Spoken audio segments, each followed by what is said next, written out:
جيمس ريستيون له كتاب اسمه جرائم وأحداث الحروب الصليبية.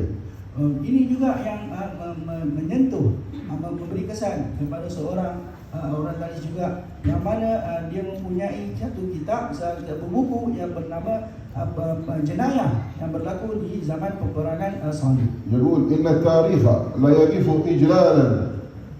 Sesungguhnya sejarah itu berada dalam keadaan hebat sekali للعفة والطهارة التي تحلى بها صلاح الدين والشرف والنخوة.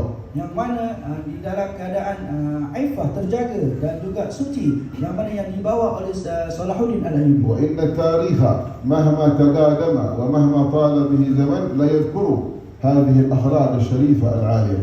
Dan tarikh sejarah ini walaupun sudah begitu lama sekali tetap akan mengingatkan akan akhlak yang mulia yang datang dari Salahuddin, التي تفرق بينها وبين 100 سنة قبل مجيء صلاح الدين عندما جاء الصليبيون إلى بيت المقدس وأخذوه من المسلمين.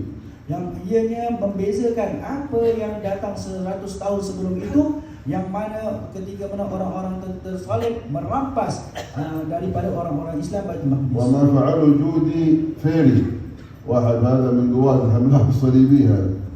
Dan juga apa yang dilakukan oleh salah seorang yang disebut nama tadi oleh yang merupakan salah seorang tentera salib. وما فعله جيمس تانكار واحد كذلك من ضمن القوات الحملة الصليبية من الذبح والتقتيل في المسلمين. Yang mana tentera salib ini, mereka ini menyembelih dan membunuh kepada orang-orang Islam di saat itu. نعم.